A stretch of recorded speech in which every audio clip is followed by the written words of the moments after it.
അവശ്യമനുഭോക്തവ്യം കൃതം കർമ്മ ശുഭാശുഭം നാഭുക്തം തീയതേ കർമ്മകൽപ്പകോടി ശതൈർഭി. നമ്മൾ ചെയ്യുന്ന കർമ്മങ്ങൾ എന്താണോ ആ കർമ്മങ്ങളുടെ ഫലം നമ്മൾ അനുഭവിച്ച് തീർക്കണം. ഇത്രയും കാലം ചെയ്ത കർമ്മങ്ങളുടെ ഫലം എന്താണെന്ന് ഒന്ന് കണ്ണടച്ച് നിന്ന് ചിന്തിച്ചു നോക്കിയാൽ നമുക്കറിയാം നമ്മൾ ചെയ്തു പോയ അപരാധങ്ങളെക്കുറിച്ച്. എന്നാൽ അതിലും കൂടുതലായി നമ്മൾ സൽക്കർമ്മങ്ങൾ ചെയ്യാൻ സാധിച്ചാൽ ആ കർമ്മങ്ങൾ നമ്മുടെ കർമ്മങ്ങളെ ഇല്ലാതെയാക്കുന്നില്ല എങ്കിലും കൂടുതൽ സമയം നമുക്ക് എന്ത് ചെയ്യാം? ഈശ്വരനിലേക്ക് അടുത്ത് നിൽക്കാൻ സാധിക്കും.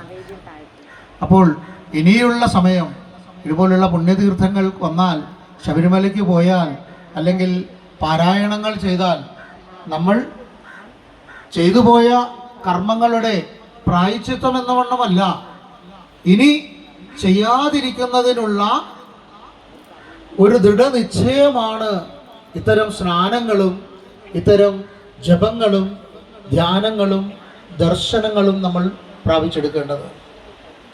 അതല്ലാതെ ചിലവർ ആഴ്ചയിൽ 6 ദിവസം അധ്വാനിക്കുന്നു, ആ 6 ദിവസവും കട്ടും മുടിച്ചും എന്തെങ്കിലുമൊക്കെ ചെയ്യും, 7-ാം ദിവസം പോയി ഉപസാരിക്കുന്നു എന്ന് പറഞ്ഞ പോലെയാണോ? പിന്നെ വീണ്ടും എന്ത് ചെയ്യുന്നു? 18 പടികളും കയറി നമ്മൾ ശബരിമലയിൽ ചെന്നു. അവിടെ ചെന്ന് നമ്മൾ ഭഗവാനെ കണ്ടു. വീണ്ടും വന്ന് നമ്മൾ വീണ്ടും എന്തായി? പാപത്തിൻ്റെ വഴിയിലേക്ക് പോകരുത്. സ്വാമിമാരെ, സന്യാസിമാരെ കാണുകയും അവരെ നമസ്കരിക്കുകയും ചെയ്യുമ്പോൾ കിട്ടുന്ന ആ പുണ്യം അത് മറ്റൊരു സ്ഥലത്തും നമുക്ക് ലഭിക്കുകയില്ല. അത് ലഭിക്കണമെങ്കിൽ നമ്മൾ എന്ത് ചെയ്യണം? നമ്മളെ തന്നെ നമ്മൾ ഏൽപ്പിച്ചു കൊടുക്കണം.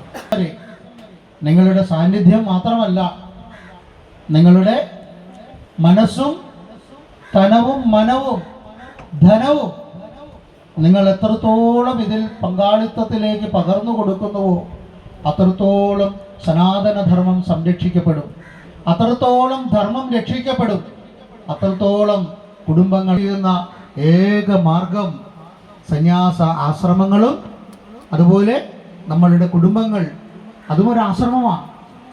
ബ്രഹ്മചര്യാശ്രമം, ഗൃഹസ്ഥാശ്രമം, വാനപ്രസ്ഥാശ്രമം, സന്യാസാശ്രമം. ഈ ആശ്രമങ്ങളെല്ലാം കൃത്യമായ ആശ്രമങ്ങളാക്കി മാറ്റുക. അത് ഹബ്ബുകളാക്കിയോ ക്ലബ്ബുകളാക്കിയോ അതല്ലെങ്കിൽ റിസോർട്ടുകളാക്കിയോ മാറ്റുമ്പോഴാണ് എന്ത് പറ്റുന്നത്?